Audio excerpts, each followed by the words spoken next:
ஓம் ஸ்ரீ குருப்யோ நமக. நன்றாக குரு வாழ்க, குருவே துணை. பரபிரம்ம ருத்ர காயத்ரி ஞானஸ்தலத்து நண்பர்களுக்கு வணக்கங்களும் வாழ்த்துக்களும். விருச்சிக லக்னத்திற்கு இந்த பதிவு. சுக்கிரன் 12 நாட்கள், அதாவது நவம்பர் 18 முதல் நவம்பர் 29 வரை நம்மளுடைய லக்னத்திற்கு 2ஆம் இடமான தனுசு ராசியில் சுக்கிரனுடைய நட்சத்திரமான பூராடத்திலேயே போகிறார். அதற்கான பலன்களை பார்ப்போம். நமக்கு 7ஆம் வீட்டுக்கும் 12ஆம் வீட்டுக்கும் உரியவர் தான் சுக்கிரன். 7ஆம் வீடு என்பது கணவன் மனைவி உறவு, புதிய நண்பர்கள், புதிய கூட்டு ஒப்பந்தங்கள். 12ஆம் இடம் என்பது செலவுகள், வெளிநாட்டு பிரயாணம், இடமாற்றம், அதாவது வேறு வேலைக்கு சேருதல். சில பேருக்கு கெடுதலான பலன்கள் அப்படின்னு எடுக்கும் பொழுது நமக்கு சக்தியை இழத்தல், தலைமறைவாகுதல், இது போன்ற நடவடிக்கைகள் 12ஆம் இடத்துல இருக்குது.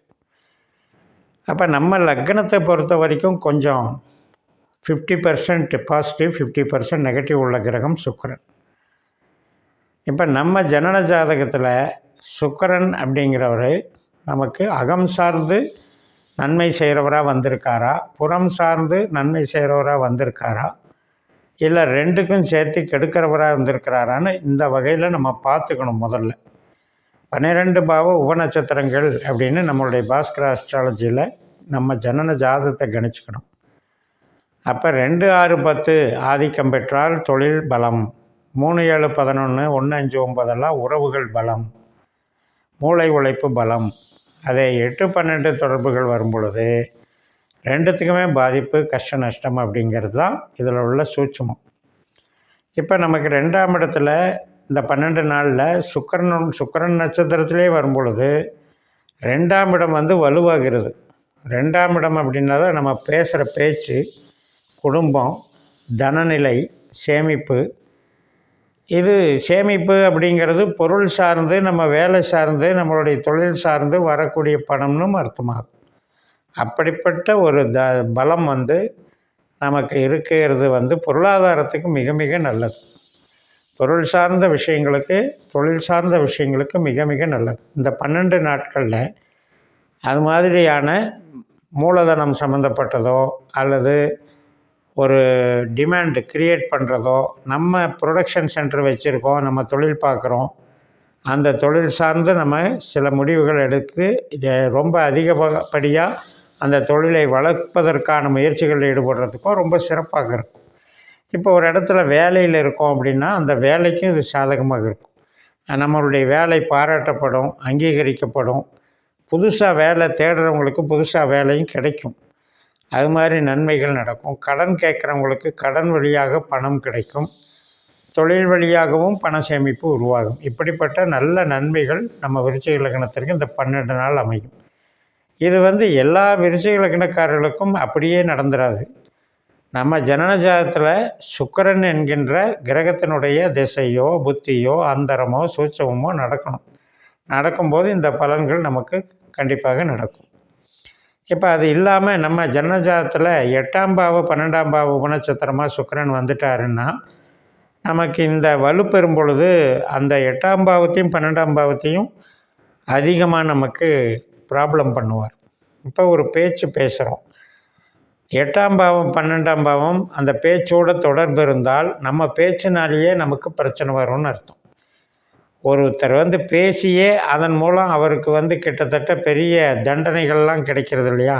அதெல்லாம் காரணம் இந்த 8, 12 பேச்சு ஸ்தானத்தோடு தொடர்பு வைக்கும்போது தான். அதே மாதிரி ஒருத்தரை நம்பி பொருள் இழப்பு, பணம் போட்டு பணம் பண்ணுறதுங்கிற வேலையில் இழப்புகளை சந்திக்கிறதும் இதுதான்.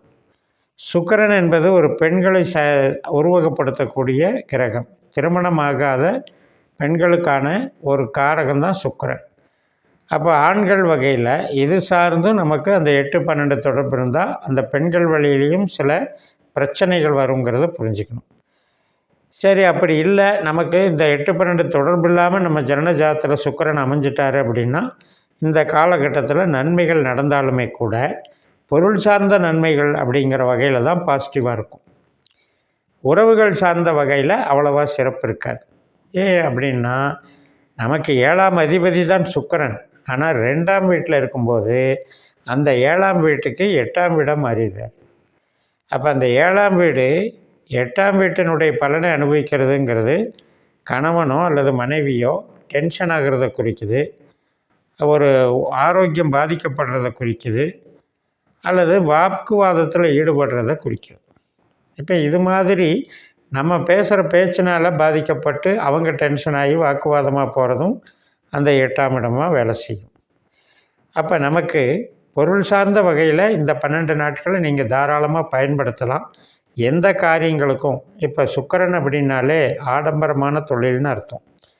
ஃபைனான்ஸ் பண்ணுறவங்களுக்கும் பாசிட்டிவாக இருக்கும். அதே போல் வீடு கட்டுறது, ரியல் எஸ்டேட்டு, இன்டீரியர் டெக்கரேஷன், சொகுசு வாகனங்கள், இது சம்மந்தப்பட்டது எல்லாத்துக்குமே தொழில் நல்லாயிருக்கும். இப்போ நம்மளே ஒரு வீடு கட்டுறது தொடங்கிறதுக்கும், வீடு கட்டுற விஷயம் இன்டீரியர் டெக்கரேஷன் பண்ணுறதுக்கும் இந்த காலகட்டத்தை பயன்படுத்திக்கலாம். அதே மாதிரி குழந்தைகள் அவங்களுடைய கரியரில் டெவலப் ஆவாங்க, நல்ல அமைப்பில் இருப்பாங்க, அதனால் நன்மைகள் ஏற்படும். அதே மாதிரி இளைய சகோதர சகோதரி வகைகள், தம்பி தங்கைகள் இருந்தாங்கன்னா அவங்களுக்கு சில நெகட்டிவ், அதாவது இடம் விட்டு இடம் போடுறது அல்லது ஆரோக்கியம் பாதிக்கப்படுறது, இது மாதிரி சில நெகட்டிவ் அங்கே ஏற்படும். அதே வேலையில் நல்லாயிருக்கும். கணவன் மனைவி உறவு அப்படின்னு எடுக்கும் பொழுது இந்த மாதிரி பேச்சுவார்த்தை சிக்கல்களில் கவனமாக இருக்கணும். ஆயுள் சார்ந்த பிரச்சனைகள் எதுவும் இல்லைன்னாலும் கூட சில பேருக்கு வயதானவர்களுக்கு இது சற்று மாரகத்தன்மையை செயல்படுத்தும். சுக்கிரனே அங்கே 8-12 தொடர்பாக இருந்து வயதானவர்களுக்கு இப்போ கிரிட்டிக்கலாக இருக்கிறவங்களுக்கு அது கொஞ்சம் சிக்கலை பண்ணும். அதே போல் நமக்கு பூர்வீகம் சார்ந்த விஷயம், தந்தை வர்க்கம் சார்ந்த விஷயங்கள், அதில் எல்லாம் சில ஒரு நெருடல்கள் இருக்கும். உறவு முறையில் அவ்வளவு சிறப்பாக இருக்காது. நம்ம பேசுகிறதே பகையாக போய் முடியும். நம்ம மாதிரியெல்லாம் பார்த்துக்கணும். அந்நிய நபர்கள் சம்மந்தப்பட்ட பழக்க வழக்கங்கள்னாலையும் நமக்கு பிரச்சனைகள் வரும். அதனால் அவங்களுக்கு ஒரு கருத்து புரிதல் உண்டாகாது. தொழில் சார்ந்து நம்ம சொந்த தொழில் பண்ணுறோம், ப்ரொடக்ஷன் செய்கிறோம், பலவிதமான ட்ரேடிங் பண்ணுறோம், அத்தனைக்கும் நல்லாயிருக்கும். இந்த 12 நாட்களில் எவ்வளவு நம்ம இன்வால்வ் ஆகிறோமோ அந்த அளவுக்கு யோக பலன்கள் நல்லா நடக்கும், சேமிப்புகள் அதிகமாகும். இதெல்லாம் நமக்கு சுக்கிர திசா புத்தி அந்தரம் நடக்கணும். நடக்கும்போது செயல்பாட்டுக்கு வரும். அதே மாதிரி நம்மளுடைய லக்னத்திற்கு 11ஆம் வீடு அப்படிங்கிறது நண்பர்களை குறிக்குது, நம்ம ஒரு மூத்த சகோதர சகோதரியை குறிக்குது. இந்த ஸ்தானத்துக்கு அவ்வளவு வாய்ப்பு இல்லை. அதாவது என்ன அப்படின்னா, ஏதாவது ஒரு நெருக்கடியில் அவங்க மாட்டிக்குவாங்கங்கிற அவஸ்தையை குறிக்குது. மூலதனம் பண்ணுறதுக்கு அருமையான டைம் தான் இது. அதனால் விருச்சிகத்துக்கு பொறுத்த வரைக்கும் சுக்கிர திசா புத்தி அந்தர சூட்சமம் நடக்கிற யாராக இருந்தாலும் இந்த சுக்கிரனுடைய பலத்தை பயன்படுத்தி பொருளாதாரத்தில், தொழிலில், உத்தியோகத்தில் மிகப்பெரிய வளர்ச்சிகள் கண்டிப்பாக அடையலாம். உறவுகள் முறையில் கொஞ்சம் விட்டு கொடுத்து போகிற தன்மையை வச்சுக்கிட்டோம்னா நஷ்டத்தையும் கஷ்டத்தையும் தவிர்க்கலாம்னு சொல்லி நிறைவு செய்கிறேன். இந்த சேனலை சப்ஸ்கிரைப் பண்ணி ஷேர் பண்ணுங்கள். உங்கள் தனிப்பட்ட ஜாதக பலாபலன்களை என்னுடைய வாட்ஸ்அப் நம்பருக்கு தொடர்பு கொண்டு 12 பாவ ரீதியாக இந்த மாதிரியெல்லாம் அதிகாரிகள் ஊனச்சத்திரங்களை வச்சு நம்ம கேள்விகளுக்கு சரியான பதில் தெரிஞ்சுக்கிற முறையை ஃபாலோ பண்ணுங்கன்னு சொல்லி உங்களிடமிருந்து விடைபெறுகிறேன். உங்கள் ஜெயம்எஸ். நன்றி, வணக்கம்.